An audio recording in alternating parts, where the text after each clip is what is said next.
One thing that we often get asked is, are you a Marxist? Are you a Gandhian? Are you Ambedkarite?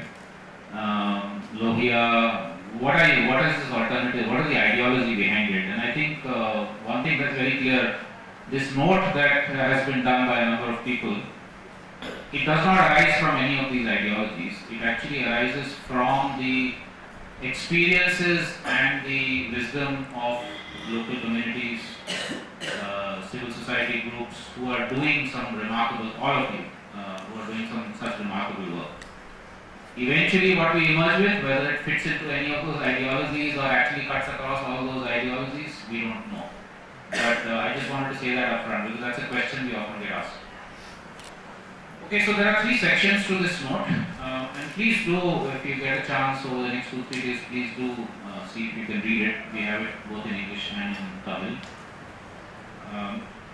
The first section is what are the main pillars of the alternative vision. So I'll deal with that first. The second section is how does that translate into different sectors that we work in, whether it's education or it's learning or it's health or it's disability or it's agriculture or whatever. How does that translate into these different sectors or fields of work? And the third, and to me the most important section is the base, the fundamentals, of all of this is the values, the ethics, the principles that which we are trying to live by or trying to propagate. What are those values and principles? So these are 3 sections in the note, and I'll try and go through these in about 5-6 minutes each. Okay, the first section is on the pillars, because essentially anything that we try and build has to have certain structures to stand on. Like this building has these pillars and walls. There are 5 that we have started with, and of course we can add more. The first and really the most essential for all of us is ecological sustainability. I mean, if it's not for the earth and for sustaining the earth, we would all be dead. There's a question that I ask a lot of people when I do, especially in schools and colleges and even with adults. What is the most important thing in life? And generally people tend to get to the answer of oxygen. After that, the question of where does most of our oxygen come from? And I'm amazed that in the last 30 years, I have got only about 5 or 6 people giving me the right answer. It shows that ecological sustainability is not really part, especially in modern life, is not really part of even our learning and education. It's a question I'm leaving with you. We can discuss it at some point. I'm not giving the answer right now. But so the first, most important, sustaining the earth that sustains us, which means all of the nature of which we are a part, living, non-living, the ecological functions, all of that is the very first pillar. The second pillar is social justice, because again, even if the earth is sustained, but only some people have access to the riches of the earth and make lots of money and become rich and powerful and famous, and others are left on the wayside, then that is an unjust, unequal system. So the second major pillar is social justice, and I'll get into a little bit more of what that comprises of in the second section. The third one is political democracy and direct democracy, which means all of us are part of sharing power. There is no outside agency that is imposing its power on us, whether it's a government or a corporation or and again later on we can discuss the different elements of this, but the ability to equally share power amongst all people is the third major pillar. Fourth pillar is about economics, economic democracy. So the means of production, what kind of products are made, how are they made, who is benefiting from those products, who are the consumers, how are the consumers in charge, all of that, the economics of how we live our lives and the democracy in that economics, that's the fourth major pillar. And the fifth and the last one is culture and knowledge. Obviously, human societies are characterized by cultural traits of various kinds. So the diversity of cultures, all the different aspects of culture, whether it's the food that we eat or the language that we're speaking, the clothes we're wearing, how we relate to nature, spirituality. All of this is part of culture and the creation and the knowledge and the storage and the transmission of knowledge through generations or across different sections of society.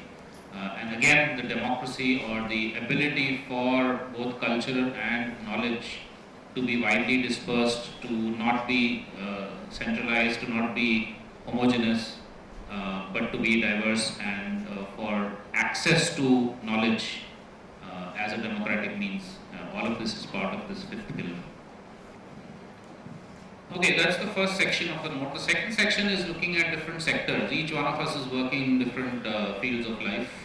Some of us in 2 or 3 different fields of life, some of us focusing on one thing.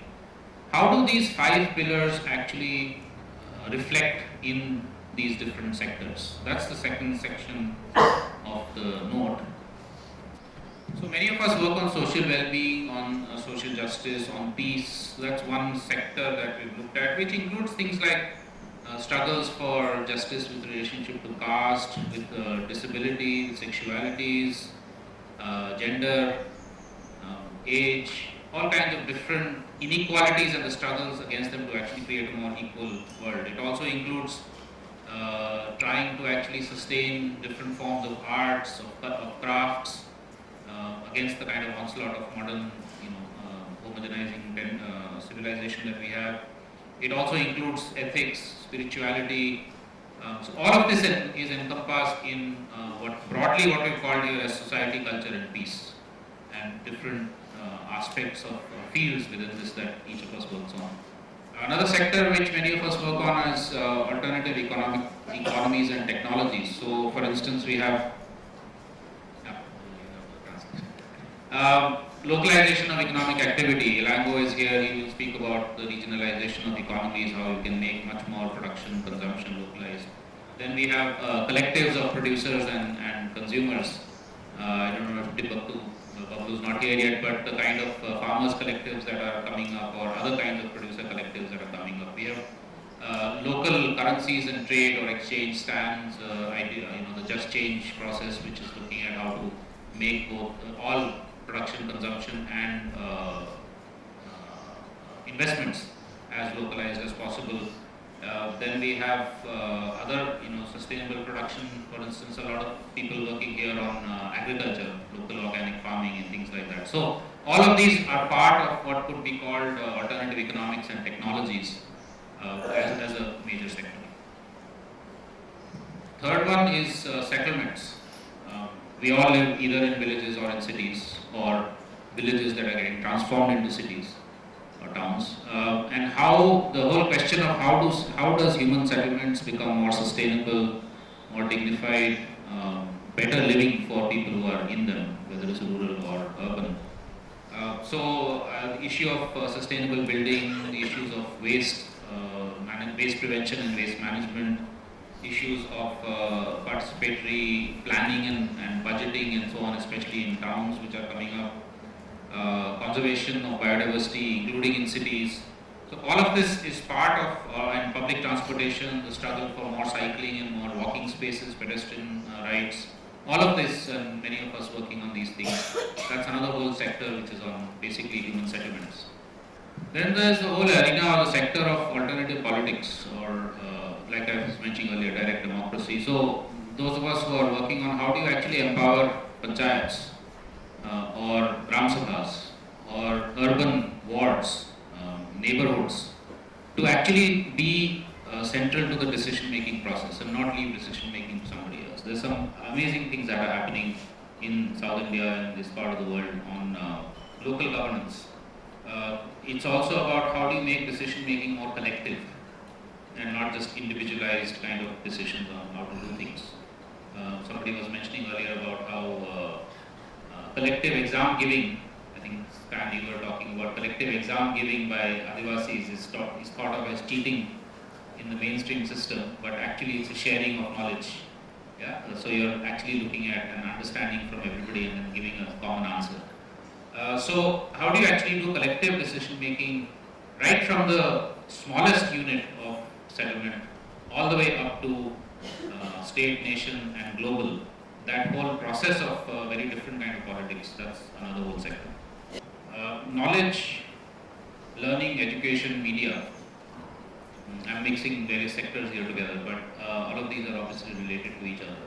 So lots of amazing things happening on alternative learning in education. Putting formal, non-formal together, putting modern knowledge, traditional knowledge together, putting, so the teachers are not just the PhDs, but also the village experts and those who are experienced with different forms of living. All of this together, and then treating knowledge as part of the commons. It's nobody's private property. Throwing out intellectual property rights and saying all knowledge is everybody's. Everybody has access and rights to knowledge. There are all kinds of initiatives on knowledge commons. Then alternative media, because the mainstream media is controlled by corporations and government. So the creation of all kinds of different forms of media so that people are reached and large public is reached through, and the truth actually gets out. And it's not only that which is controlled by the big bosses.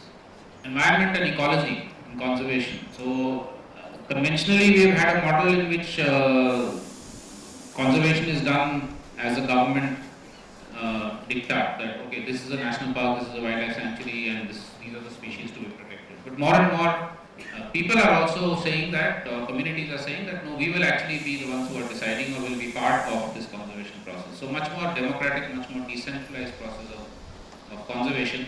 And also then looking at nature not as something that is outside of us, but we are part of it, and therefore the rest of nature also has rights.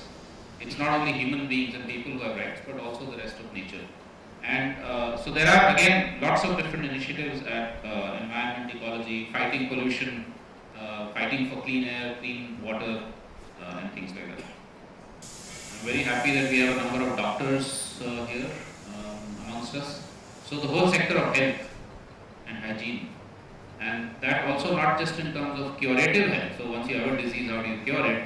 Through different sections, different traditions of medicine, but prevention, which includes the nutritious food, safe drinking water, safe air, and all of that. So health is a much more larger concept, and also health is something that is community controlled, democratically controlled, not again something where it's hospitals and doctors and national institutions that are controlling what health is, but actually all of us are part of that process. Last but not least, basic needs, food, water and energy. None of us can do without these in some form or the other. But again, the conventional mainstream model is completely destructive, it is alienating, etc. So again, lots of us are involved with things like alternative food practices, bringing back diversity in our lives, and we will have a lot of that in the next few days when we are eating.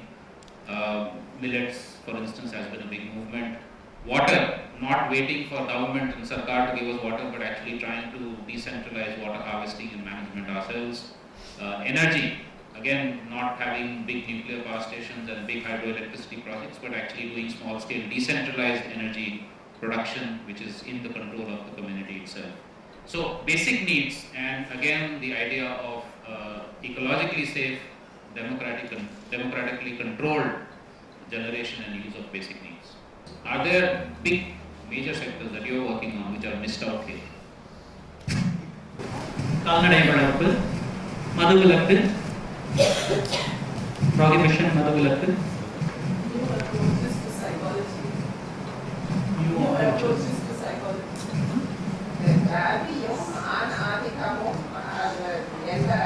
Caste and matriarchy and caste எல்லாத்துக்குமே பொதுவானது. எல்லா அஞ்சுமே நீங்க அந்த கோணத்திலேருந்து இந்த ஒவ்வொரு விஷயத்தையும் பார்க்கலாம். Social justice, அதாவது சமூக நீதி, அந்த கோணத்திலேருந்து நீங்க கல்வியை பார்க்கலாம். நீங்க வெவ்வேறு கோணத்திலேருந்து ஒவ்வொரு விஷயத்தையும் நம்ம பார்க்கலாம். ஸோ அப்படின்னு அவர் சொன்னார். அடித்தளமோட கட்டிங் அக்ராஸ் பீம்ஸ் போட்டுருக்காரு. I wanted individual rights to get a little bit more prominence. I see actually, I think some thought about it not every little way, but I know that there are people representing sexual minorities and disabilities, there are people with disabilities. Maybe individual rights can be more prominently included. Just I agree. Actually, this point came up last time also. So in the revised note, we had more specifically and explicitly included the rights of individuals and the relationship between the individual and the collective in a more balanced way. But take a look, and if it's still not adequately represented, we can. Raju says inclusion and accessibility.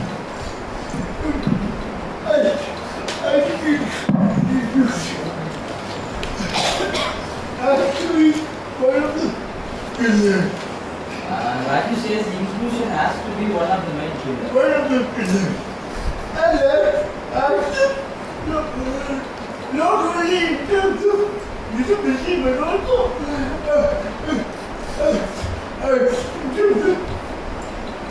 people from other sectors, marginal groups. Yeah. For example, access to information sector, because Yeah, access doesn't mean only for disability sector. It includes all marginalized sector. So Can I ask Raji whether we could put this as a basic value in the third section which I described now, rather than a pillar, because it's a value that has to be underlying everything.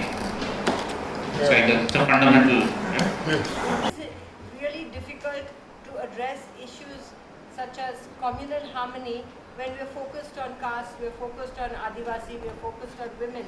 But sooner or later it's creeping into everyone's backyard. And if we don't have the time, we are very, very busy in each of our individual fields, but somehow that is going to overtake everything else. I would like to propose non-violent, non-cooperation as a sector, because a much more active strategy of non-cooperation. These are all, assuming if we're thinking that people are actually there, like we have a movement called the walkouts movement, encouraging people to walk out of the system, to not cooperate. So I would like to bring that more as a, because of ideas of satyagraha and other things, and how do we bring it again back into it, rather than let the thing continue and we'll do the things on the side. So try to bring out discourse. And there are movements which are actually trying to do that much more actively as part of their work. I think there's one whole section missing in this, which is on strategies. So I would actually suggest that so non-violence is a value, but non-cooperation, resistance, walking out, etc., as a strategy, and then probably other strategies also. So there's a lot of work needed on maybe a fourth section. பங்கேற்பதை பற்றி நிறைய பேசிக் கொண்டிருக்கிறோம். பங்கேற்க மறுப்பதை பற்றியும் நாம் பேச வேண்டும். And perhaps another issue that we could probably think of how to engage with is how does the alternatives discussion deal and connect with the world of international relations? Because partly what the government of India does and the positions that it takes are for internal consumption, yes, okay, there are poverty issues, welfare issues domestically. But part of what's motivating the government of India is competition with China or the competition for funds or whatever, however the elite state perceives its position in the world. There is that geopolitical angle that exists, perception, so somehow we have to touch that again. Natural resource, land, இது எல்லாமே equal sharing இருக்கும். அந்த விஷயம் தான் பொதுவான விஷயம். ஏன்னா ஒரு 10% பீப்புள் தான் 80% ரிசோர்ஸை கையில் வச்சுருக்குறாங்க. அப்போ அக்ரிகல்ச்சர் மக்களுக்கு மினிமம் லேண்ட் ஹோல்டிங் இருக்கணும். எல்லாருக்கும் உழைக்கிற மக்கள் எல்லாருக்கும் நல்லா இருக்கணும், தண்ணியில் உரிமையாக இருக்கணும். இன்னும் இது எல்லா பிரச்சனைக்கும் காரணமாக இருக்கிறது அந்த ஈக்குவல் டிஸ்ட்ரிபியூஷன் இல்லாமல் இருக்குது. அதனால் லேண்ட், வாட்டர் இது சம்மந்தமான இதில் ஈக்குவல் டிஸ்ட்ரிபியூஷன் எல்லா இடங்கள்லையும் இருக்கும். அது மெயின். அது இல்லாமல் மற்ற எந்த விஷயங்களும் அது இன்னும் ஷார்ப்பாக இருக்கும். In terms of the values and principles, so some of it has already come out in the discussion, and I've in fact just added quickly two which are not currently in the note. They are covered elsewhere but not really explicitly, and I think it should be. So access and inclusion, which Rajiv has brought up, I think that's absolutely crucial for all kinds of groups that currently do not have equal access or are not included, which includes disabilities or disprivileges of various kinds. Are there big major sectors that you are working on which are missed out here?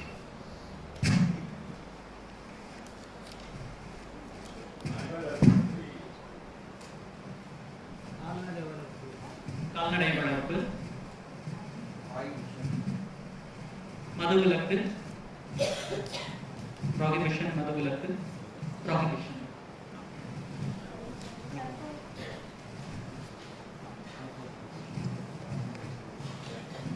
Culture, arts, also the important part of the Yeah, that is already covered. It is covered.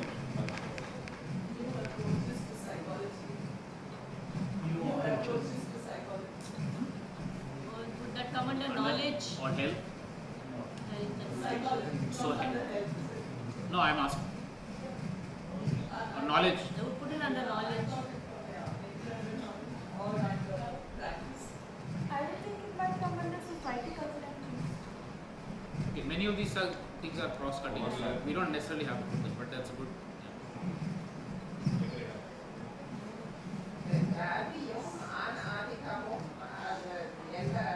Caste and matriarchy and caste.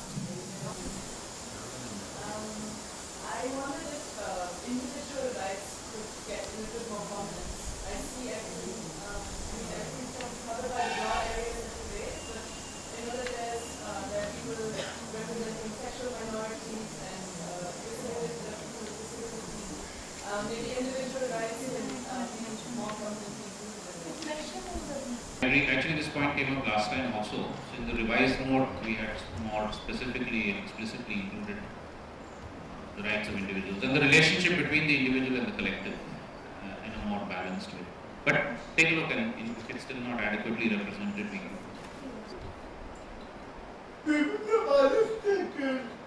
For example,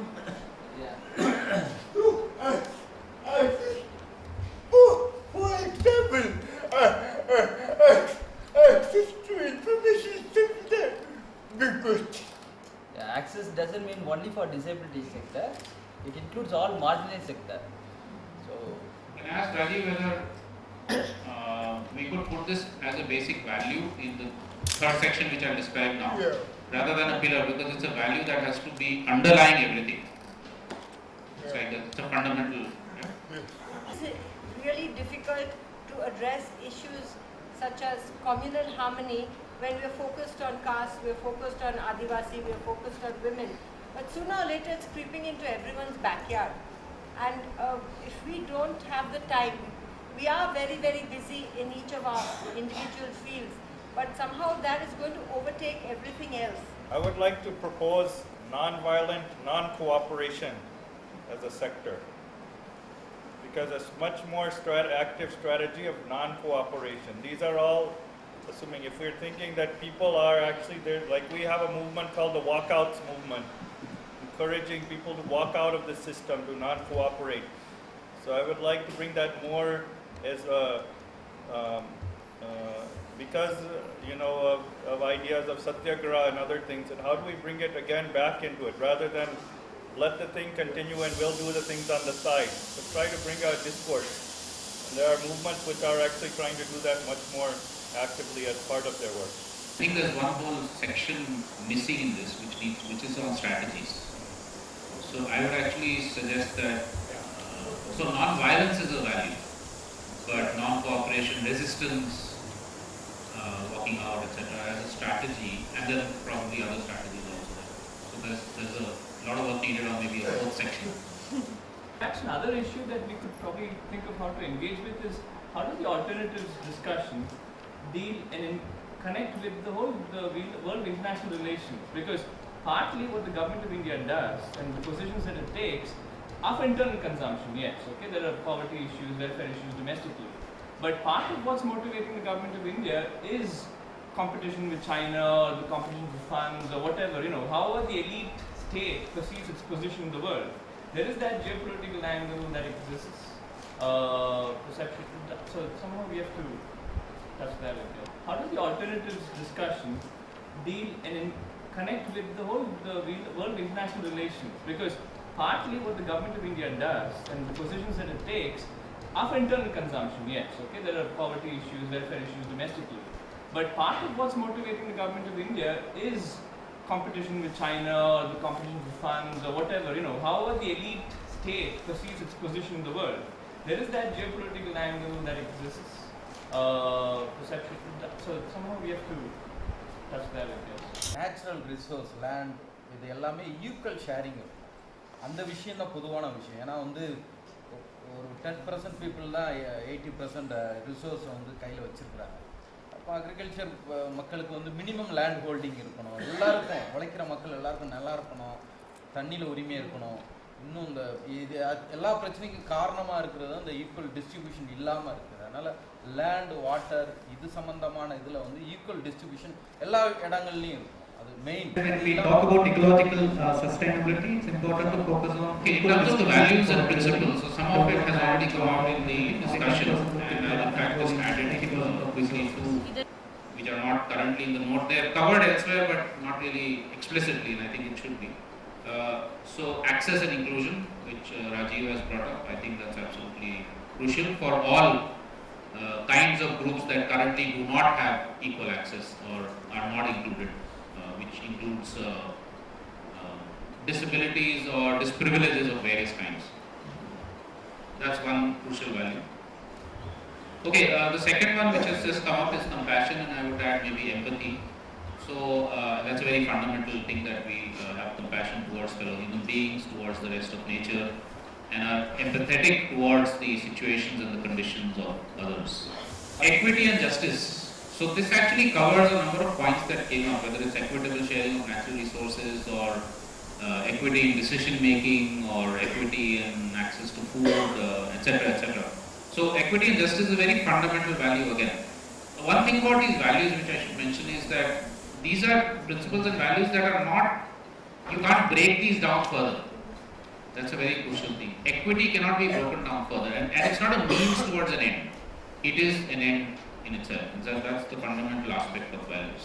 So equity and justice, diversity, vividta, diversity of worldviews, ideologies, food, clothes, language, politics, economics, just basically diversity as a fundamental value.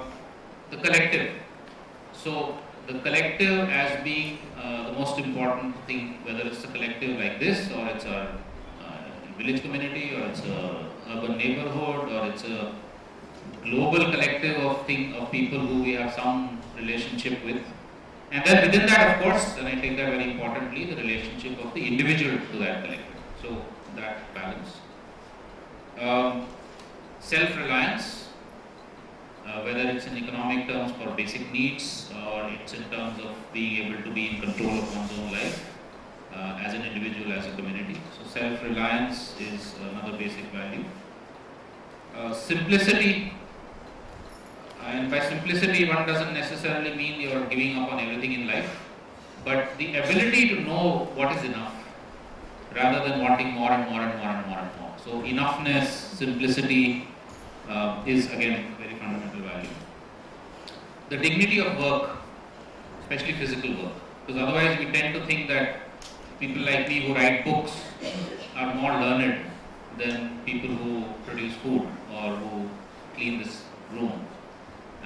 And the dignity of labor and the ability for all of us to therefore share in all kinds of work and labor, rather than think of some as being low and some as being high. And finally, and there are many, there's a long list, so I'm not going through all of these, but another one which is I think very important is resilience or adaptability. So that we're not rigid in anything, whether it's in our ideology, in the way we're producing things, as a society, as an economy, as a community, and nature and its own resilience and adaptability. The ability to be able to adapt to change. This is so crucial in today's world, especially with all the kinds of global changes that are taking place. So resilience and adaptability. So thank you. I'm sorry this is a bit long, but we are hoping really that the collective, I like the word Sangeeta used, the collective wisdom can emerge from this group and further such groups. And if we can really come up with something, not like 5 books, but something really, maybe just 5 pages or 10 pages, but it's really something powerful that we can all use in our lives, in whichever way, in our movements, in whatever we're doing, in our struggles, as a base, as a, what should I call it, like a structure that we can all relate to, and it's also something that, at least I find it very useful, that when I'm looking at and trying to understand what somebody is doing as an initiative or a, something, effort on the ground, and saying there's fantastic work happening on, say, social justice, they're really fighting for caste right, for the equality of caste and so on and so forth, or between men and women. But then I noticed that the process that they're doing it is maybe they're not taking ecology into consideration, or they're not taking something else into consideration. What this, I think, helps us to do is to look at things from that larger perspective, and in each of our own works, to say, okay, what is it that's missing? I'm doing this really well, but that part I hadn't even thought of. I'm doing conservation fantastic, but all the people taking part in conservation are men. Why is it that women are not part of the decision making process? This kind of a note helps me, and I think hopefully all of us, to question ourselves and others in a constructive way, and then collectively come up with answers so that we can be more holistic in our work. I'm hoping that that's what this will do. Thank you.